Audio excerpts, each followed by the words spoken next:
Bismillahirrahmanirrahim.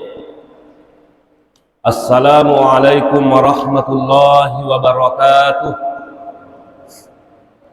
Alhamdulillahilladzi biyadihil mulku wa huwa ala kulli syai'in qadir. Wa asyhadu an la ilaha illallah wa asyhadu anna sayyidana Muhammadan abduhu wa rasuluh. Amma ba'du, faqad qala Allah ta'ala fil Qur'anil azim. A'udzu billahi minasy syaithanir rajim. Bismillahirrahmanirrahim. Ya ayyuhalladzina amanu ittaqullaha haqqa tuqatih wa la tamutunna illa wa antum muslimun. Wa qala aidan wa dzakkir fa inna dzikra tanfa'ul mu'minin. Sadaqallahul aliyyul azim. Ma'asyiral muslimin wal muslimat, jamaah subuh yang kami muliakan, pada subuh hari ini kita akan membahas hadis-hadis yang berkaitan dengan al-wafa'u bil ahdi wa injazu al-wa'di, yaitu memenuhi perjanjian dan menepati janji. Jadi hadis yang kita ingin bahas pada pagi hari ini persoalan masalah janji. Di dalam kitab Riyadhus Shalihin ini, sebelum Imam Nawawi menulis hadis-hadis tentang masalah memenuhi janji, dia yang pertama menulis beberapa ayat. Ayat yang pertama dalam surah Al-Isra ayat 34, Allah Subhanahu wa ta'ala berfirman, wa aufu bil ahdi, penuhilah janji, innal ahda kana mas'ula, karena sesungguhnya janji itu pasti dimintai pertanggungan jawabannya. Ini ayat pertama. Ayat kedua dalam surah An-Nahl ayat 91, wa aufu bi ahdillahi idza ahadtum, artinya tepatilah janji dengan Allah apabila kamu berjanji. Itu ayat yang kedua. Ayat yang ketiga terdapat dalam surah Al-Maidah ayat 1, ya ayyuhalladzina amanu aufu bil uqud, wahai orang-orang yang beriman, aufu bil uqud, penuhilah janji kalian. Wa qauluhu ta'ala, kemudian wa qala ta'ala, Allah Subhanahu wa ta'ala berfirman dalam surah Shaf ayat 2 dan 3.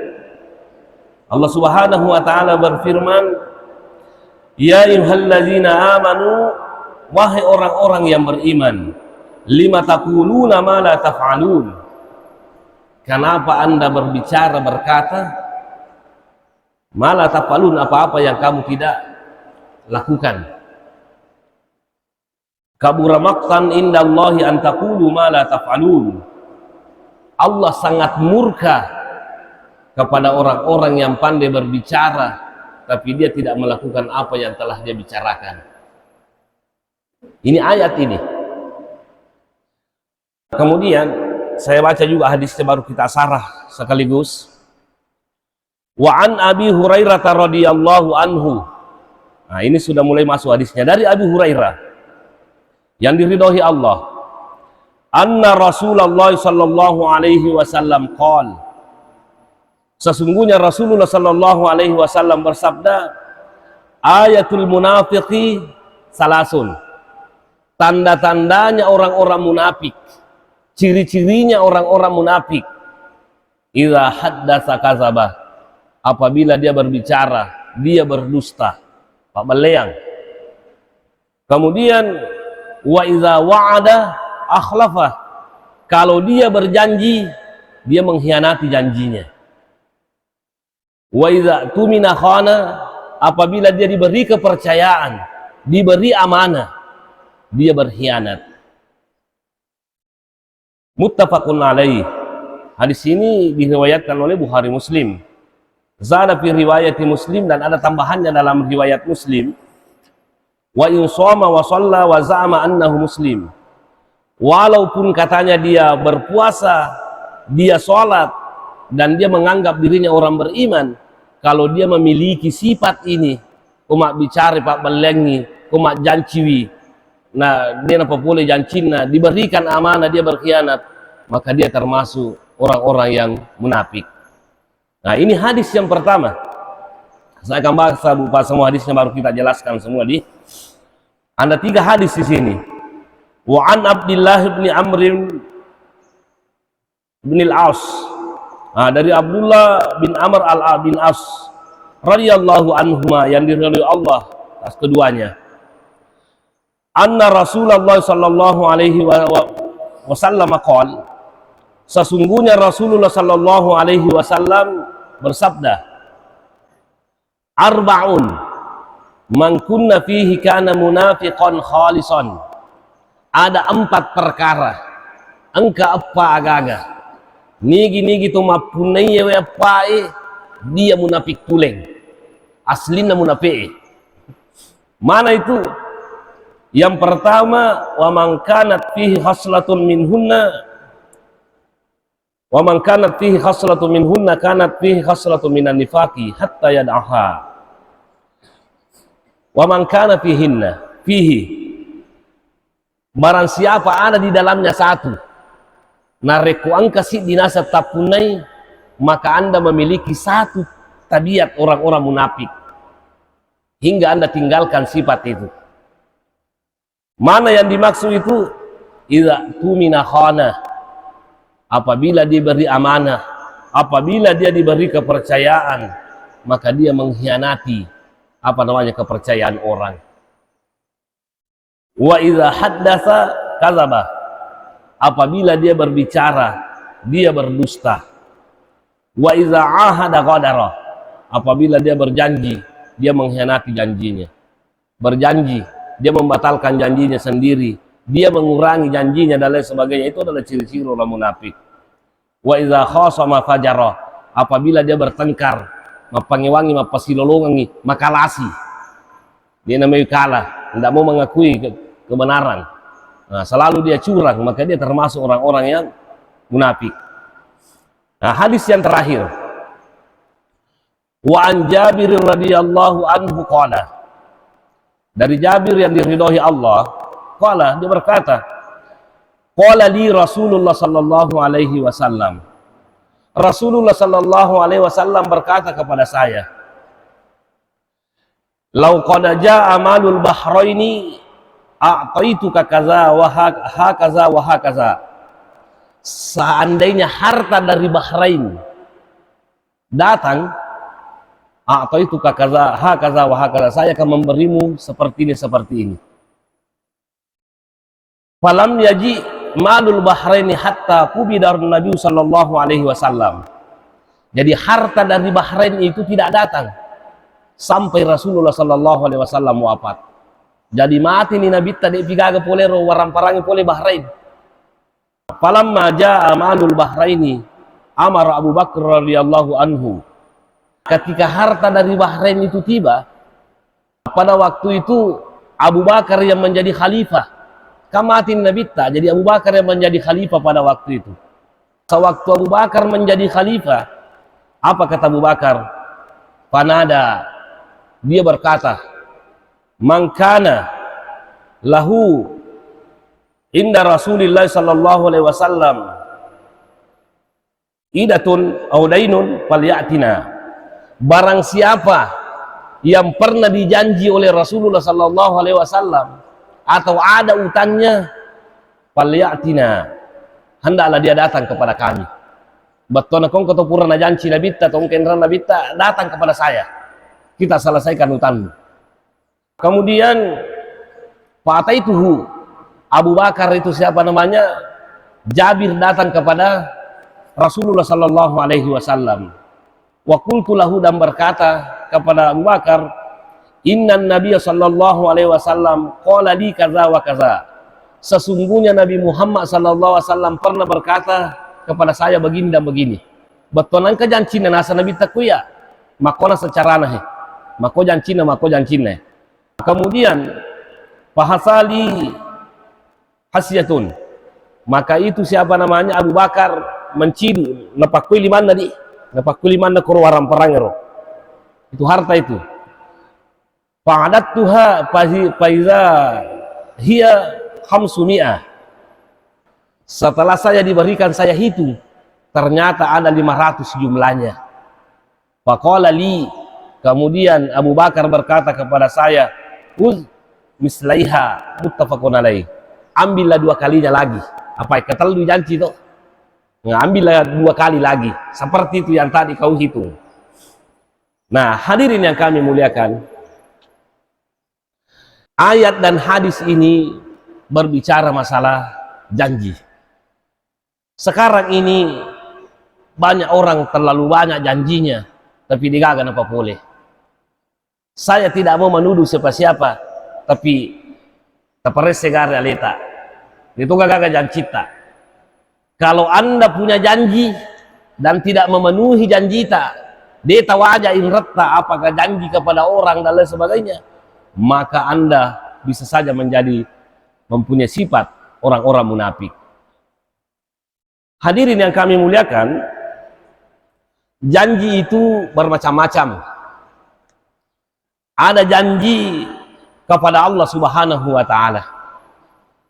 Kita sudah mengatakan asyhadu an la ilaha illallah, tidak ada Tuhan kecuali Allah, berarti Anda sudah berjanji kepada Allah Subhanahu wa Ta'ala. Janji apa? Janji untuk setia kepada perintah Allah Subhanahu wa Ta'ala. Setelah kita mengatakan asyhadu an la ilaha illallah, saya bersaksi tidak ada Tuhan kecuali Allah Subhanahu wa Ta'ala, maka Anda harus siap melaksanakan janji kita. Aga janji kita ku Allah Ta'ala, janji kita berupa taklif, itu pembebanan.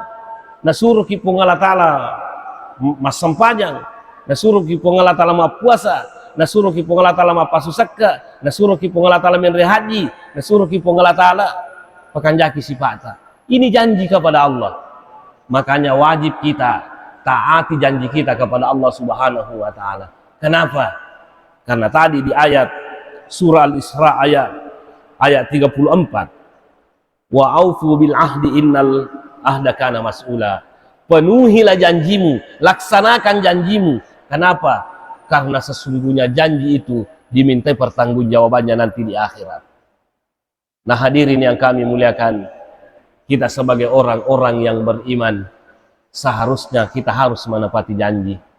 Dek gata mitau okopong Allah Ta'ala, nareko kita menganggap diri kita orang-orang yang beriman, sementara kita tidak melaksanakan perintah Allah, sementara janji nanti akan dimintai pertanggungjawabannya.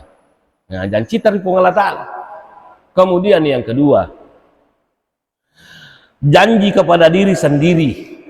Nah, karena kita bisa berjanji atau bernasar, maka melo kamakwe komen remo lulus anakku pegawai, saya akan bernasar begini, upapoli janjiku makwe, maka Anda harus menepati janji Anda.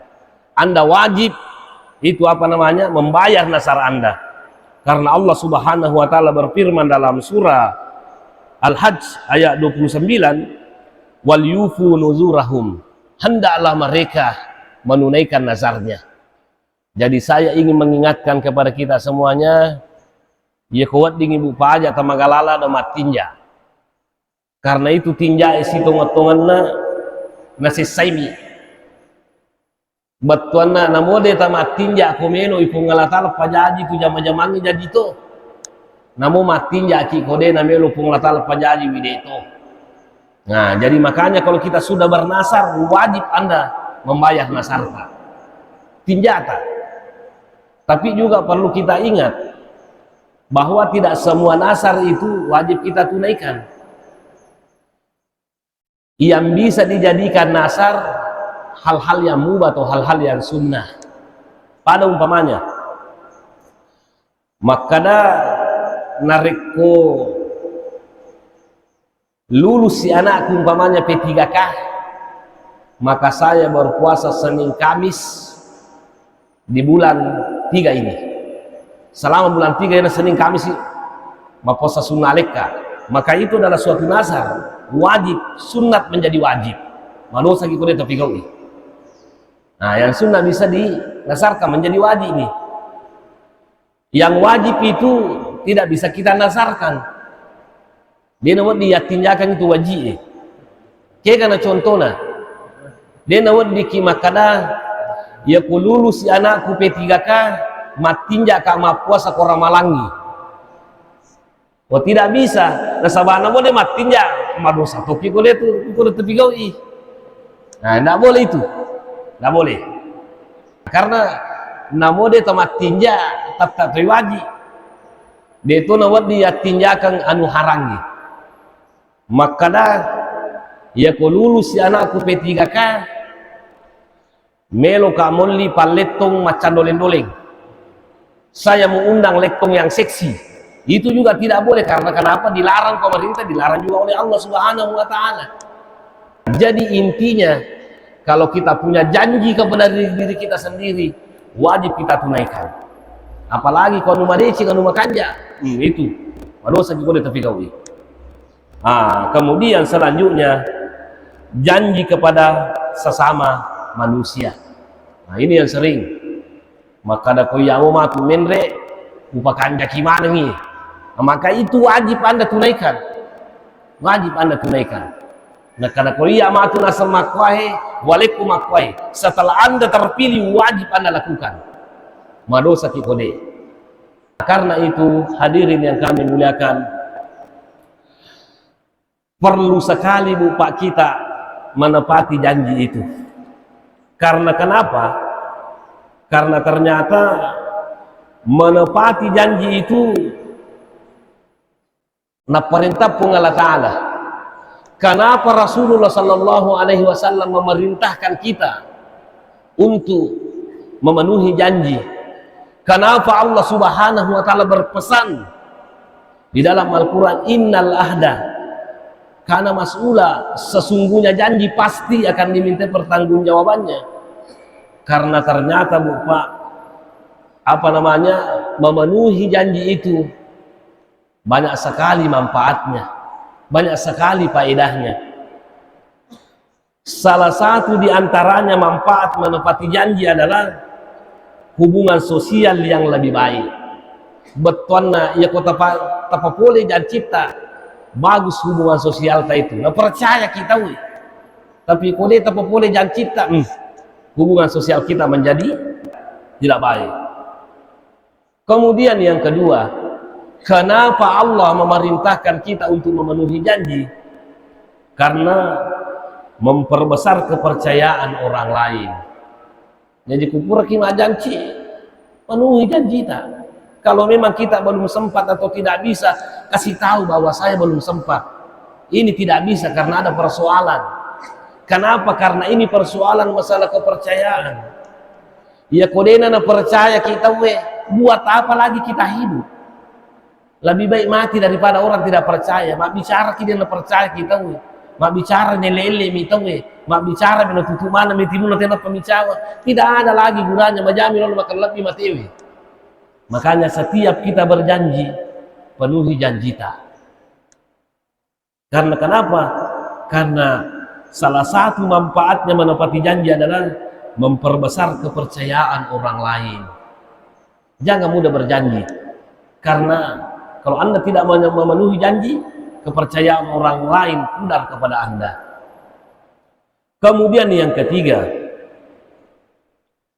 kalau kita menepati janji, manfaatnya adalah memperluas kebaikan di antara sesama manusia. Peko asa memperluas kebaikan di antara sesama manusia. Ia kupure janci te nelek jancina. Umpamanya janci te makan melo kamale kodi 200 sabu. Banyak sekali manfaatnya itu. Apa? Kebaikan antara sesama manusia. Ia ro kasih pure janci, nelek di 200 sabu ne yaletung. Wadi jajan kana pakai mandi bali. pakai mandi warna, pakai dan lain sebagainya. Itulah makanya Allah Subhanahu wa taala sekali lagi memerintahkan untuk memenuhi janji, karena perjanjian itu diminta pertanggungjawabannya di akhirat. Kemudian selanjutnya, manfaat menepati janji itu dapat mendatangkan kebahagiaan dunia akhirat. Mendatangkan kebahagiaan dunia akhirat. Kita katalah kebahagiaan dunia akhirat kalau kita memenuhi janji kita. Napoji kita ya kuna puji kita akan bahagia karena orang menghargai kita, orang menghormati kita, orang mendengarkan apa yang kita katakan. Tapi kode dia kata percaki sudah Anda mendapatkan, engkau umpamanya tahu elengi kepercayaan, tapi dia dapat boleh janjinya minta painalino peku ya minta painalino dia gak ketuk jampangi kok, dia ketuk bali-bali, dia tidak ada orang yang menggubris kalau kita bicara. Orang malah mentertawai kita.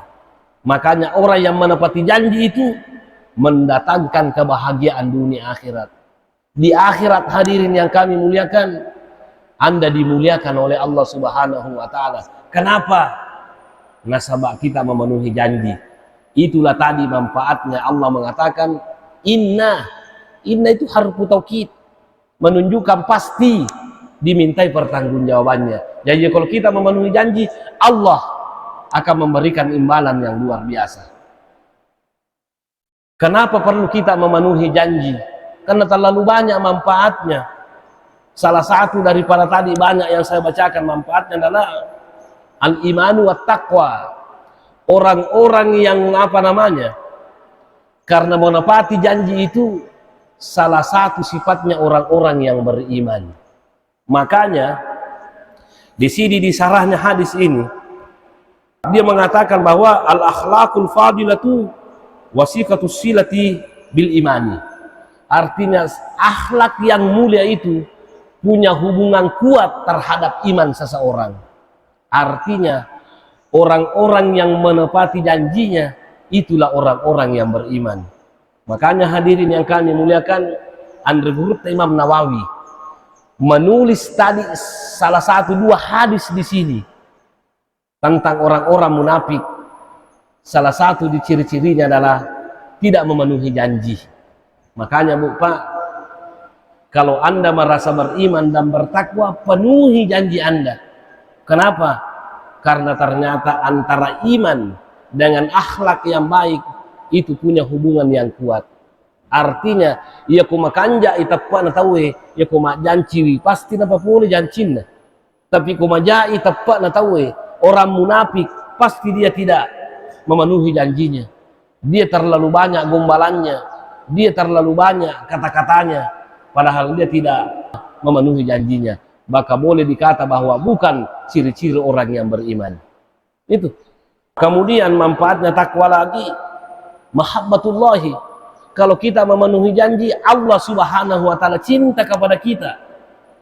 Napakalabbi ki Allah taala, napakaraja ki Allah taala dengan cara Allah menundukkan hatinya manusia supaya mendengarkan kata-kata kita, mendengarkan nasihat kita, nareko kita memenuhi janji kita. Kemudian selanjutnya manfaatnya takwa adalah husulul ajril azim. Kalau kita memenuhi janji, kita akan mendapatkan pahala yang banyak, pahala yang besar. Setidak-tidaknya Bu Pak, napoji ki Allah taala, kemudian napatama ki surga pamasina Allah taala. Inilah pelajaran yang kita ingin ambil dalam ayat dan hadis ini, bahwa ternyata menepati janji banyak sekali manfaatnya. Kalau banyak manfaatnya hadirin yang kami muliakan, ada juga dampak negatifnya. Kalau kita suka mengingkar janji, angkatoga bahayana nareko kita tidak memenuhi janji. Bahayanya yang pertama, sulit mendapatkan kepercayaan. Terutama umpamanya kami cawe pemilih hasil tahu itu tahun 2024. Kita tidak mau berbicara masalah politik karena saya bukan orang politik. Tapi kita cuma mau berbicara bahwa yang mau mencalonkan diri, apakah presiden, gubernur, bupati dan lain sebagainya, anggota dewan, sulit Anda mendapatkan kepercayaan masyarakat kalau Anda sudah terpilih tapi digagal mustajabah. Jangan Anda berharap kedua kalinya. Anda mungkin pintar tapi masyarakat lebih pintar. Ya mimanu Pak angkatu wita kada makberi duit di kada yalengi te duit tasikwa yang terpilih. Itu juga menyalahi janji itu. Karena kan ada janji bahwa dilarang menyogok di. Dilarang menyogok. Orang yang menyogok dan disogok sama-sama masuk neraka. Nah itu. Orang yang menyogok sama-sama masuk neraka. Ada yang tanya saya, Ustaz, ya kau maleki duit nasa cale di mo gayala. Sebenarnya itu tidak boleh karena dilarang. KPU pun nggak salah kan melarang juga. Nah kalau sudah dilarang sama pemerintah, lebih penalaran Allah Ta'ala, karena itu ar-rasyu wal murtasib pindah. Orang yang disogok sama-sama masuk neraka. Tapi mereka tahu salah sana tahu maka daya lima iya jadi walai majana sekode walai maka dato pero cene kayak masumbat toma dia tu masuk tapi kode itu lo kumicaiko. Saya mohon maaf, kita tidak berbicara masalah politik Bupati, tapi kita berbicara masalah janji. Aja na janji mutalai. Karena kalau kamu berjanji tidak menepati janji, maka sulit mendapat kepercayaan. Kemudian bahayanya Pak, kalau kita tidak memenuhi janji, kita dikucilkan orang sekitar kita. Dikucilkan ki orang karena penjahit ini ada gunanya yang kali gak baca. Macam mana bicara dia apa boleh. Makanya Pak tadi ini dalam surah As-Saff Allah Subhanahu wa taala berfirman, ya ayyuhallazina amanu lima taquluna ma la taf'alun kabura maqtan indallahi an taqulu ma la taf'alun. Wahai orang-orang yang beriman, magi macam bicara dengan kumpigaui. Kenapa Anda berbicara macam kumak bicara dengan kumpigaui? Maktan itu sama dengan godop. Godop artinya marah, maktan juga marah, tapi ya si ibu Pak China pengalatala ku maktan na pakai. Maktan itu mengartikan juga murka.